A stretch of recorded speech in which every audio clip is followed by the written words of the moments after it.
Let's focus on the NFL playoffs. We're coming up on championship weekend in the National Football League, and there's 4 teams remaining. In the AFC, it's the Baltimore Ravens and the Kansas City Chiefs.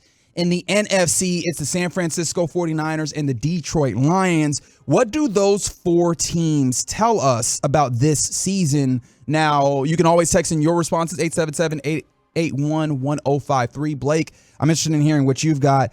Stephen Ruiz of The Ringer wrote a fantastic piece in this regard, so feel free to give me what you think. I'll try and pepper it in with what he thinks and what Stephen Ruiz kind of has one lesson from each of the 4 teams. Mm-hmm. But if you want to view this differently and maybe connect the dots, feel free. Blake, what's maybe one of the things that you feel like that we've been taught from these 4 teams being in the Final Four? So it's hard for me to pinpoint one thing. There's 2 things I'm kind of sitting on. Okay. My biggest thing is, and I said this on the phone with my friend today when I woke up, and I was like, it's nice to have friends. I was really looking at the teams that are left. I'm like, man, why did these teams make it over others? Because there's talent all over the place. You look at the Bills, you look at the Cowboys, look at some other teams, like, oh, there's talent. I think it's safe to say the 4 most nasty, physical dog teams are the 4 teams that are left. The 4 teams that dig out the trenches, offensive and defensive line. The 4 teams that don't care about who gets the ball, who scores the most touchdowns, that just have teams that are just physical dogs that just want to win a football game and could really care less about personal stats. And I'm like, man, those are some nasty teams right there. Like, those are teams that what the Buffalo Bills did to you, all 4 of these teams, I believe, could have the ability to do to your team. Like, they can run the football. All these teams can block pretty well. All these teams can stop the run pretty well. I would say there's some teams that falter a little bit on that, but for the most part, all of them have physical, nasty teams. And then the other thing is, all 4 of these teams prioritize linebacker. The Baltimore Ravens have maybe one of the best linebacking tandem in Roquan Smith and Patrick Queen. And then you look at the flip side of the coin, Dre Greenlaw and Fred Warner. Pick whatever's 2. That's probably the 2 best Yes. That might be the 4 best linebackers in the NFL, and 2 of them are on the same team. Those are so fun. And then you look at the Lions, Anzalone, I believe Barrett is the other. Yeah, that's the one team where it gets a little light when we start talking about the linebackers. Jack Campbell, but they don't have the biggest names, but they prioritized it. Drafting Jack Campbell early in the draft. They said, hey. He's had ups and downs his rookie year, though. We are going to make this a priority for us. And the Lions would be on, like Reg said, the latter half of that point. And then the Kansas City Chiefs, not the biggest names, but Nick Bolton has played amazing this year. Willie Gay, when he's been on the field, has been one of their spies, one of the more versatile guys to have out there, as well as Dre Tranquil. So all these teams are physical. All these teams prioritize linebacker. All these teams have great head coaches. Yeah, man. I think those are really interesting connectors that you've pulled up there. Do you guys have that Nick Bolton audio in there? One moment. All right. Yeah, because Nick Bolton, I had some kind of evidence of him playing really well, but I guess maybe they don't have that. No problem. We can move it along. As I mentioned, Stephen Ruiz of The Ringer, fantastic writer, kind of wrote some of the things that he has. And I guess let me go to the truckwreck.com text line from the 214. They all have good GMs. Brad Holmes really been vindicated, in particular with the kind of the unorthodox ways that he's gone about the draft. I mentioned, my particular affinity for Eric DeCosta, the way he goes about his stuff. Brett Veach has gotten a lot of love in Kansas City with the ways that he has organized that team, the bets that he's taken, the gambles, the ways in which they prioritize making sure that offensive line was better after that line in, 2020, where that line just disappointed for them, and Patrick Mahomes was out here throwing vertical or throwing horizontal to the ground. And who am I missing? Lynch, Niners. There you go, John Lynch as well. And in a way, I might say that Kyle Shanahan's the GM there, but regardless, right? They still have the good decision makers in that way. All right, this is what Stephen Ruiz points to as what the Ravens have taught us.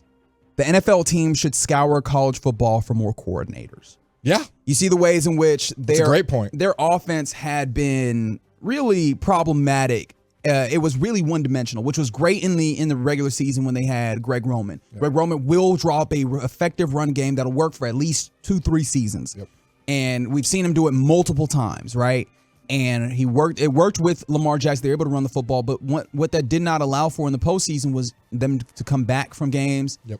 And it also made it so that they didn't really have counter punches when you got to the chess match that is the playoffs.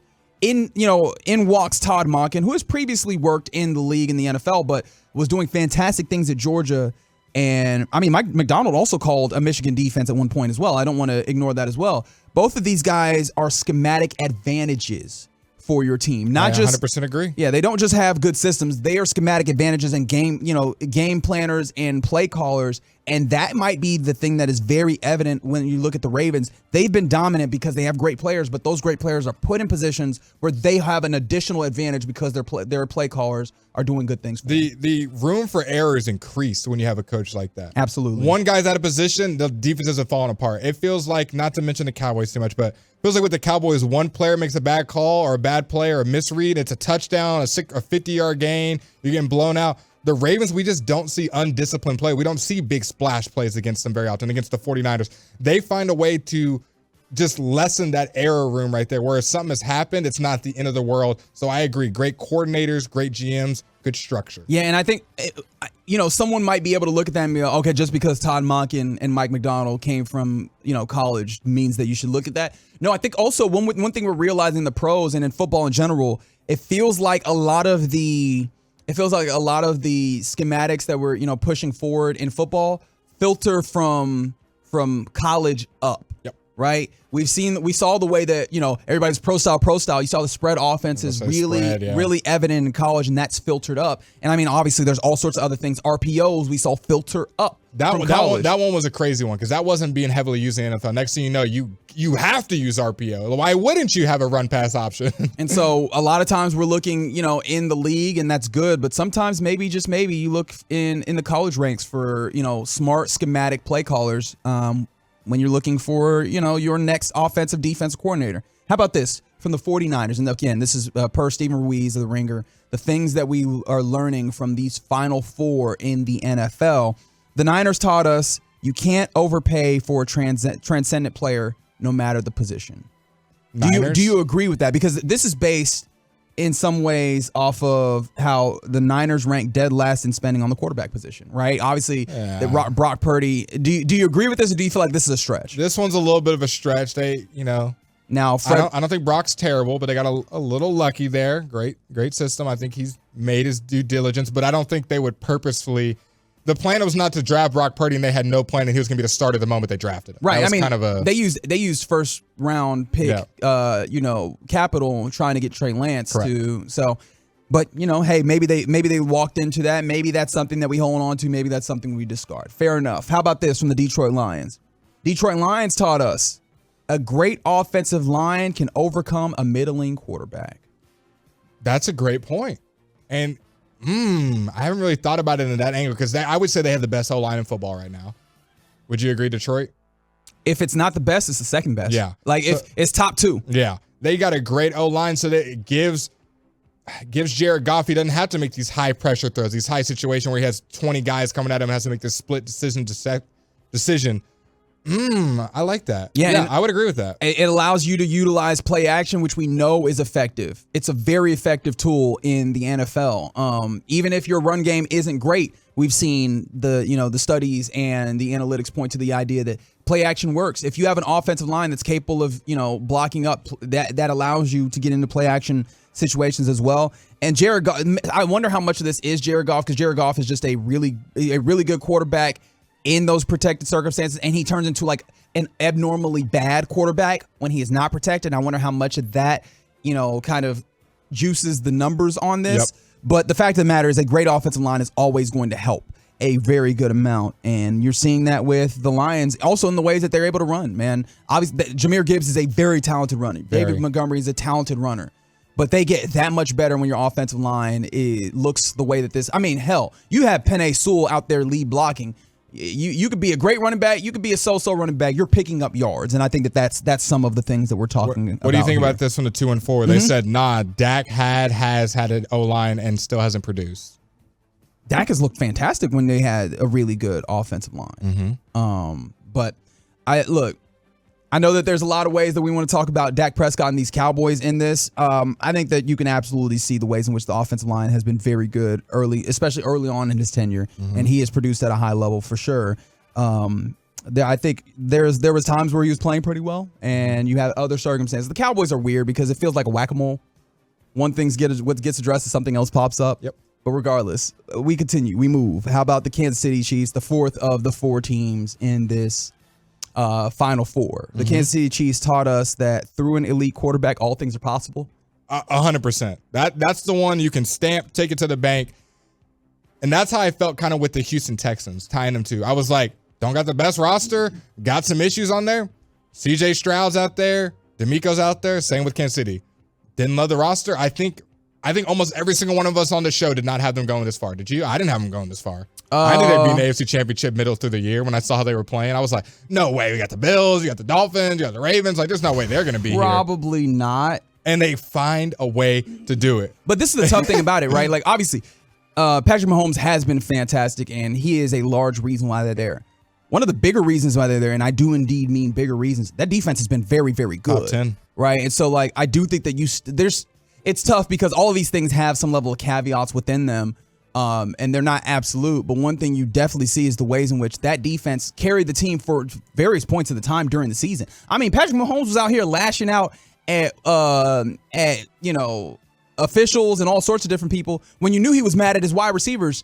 I think one of the things that was great that we saw in leaning into this idea that the elite quarterback really does help is the idea that you've gotten out here and you saw in that in the divisional round game that Patrick Mahomes still trusted those guys. He threw it out there. Those guys managed to, come up big. Marquez Valdes-Scantling in particular made catches even though you might have been kind of holding your breath. Very weary. Patrick Mahomes still put the ball where he needed to and trusted his guys to help him out, and they did. But that defense, I think that defense deserves a lot of credit in this. Even though Patrick Mahomes makes this, very helpful. Yes, 2-4. Chris Jones shows up big in that. Nick Bolton, in fact, we were talking about the fact that linebackers have been really good. This is audio of Nick Bolton when we found out later that the Chiefs didn't even have 11 men on the field, but he saw a fake field goal fake punt coming. The Chiefs get their second stop and slated to punt here. Hey, watch the fake. Watch the fake. Earmuff. And now they're going to run a fake. That's tackle. The Buffalo Bills run a fake on the left side. That's tackle. He's down. Let's go.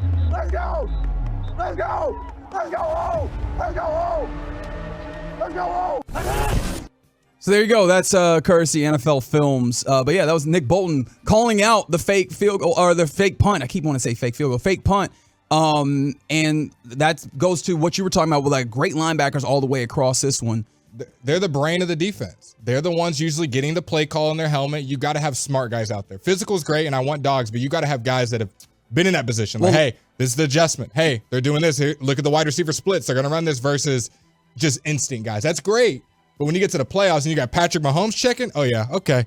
He's going to play there. This alignment's here. Yep, go ahead and run this route. Especially now when, you have fewer linebackers on the field and they have to come down. They have to, be able to run fit and handle the run. But they also are often put into circumstances where they have to defend the middle of the field.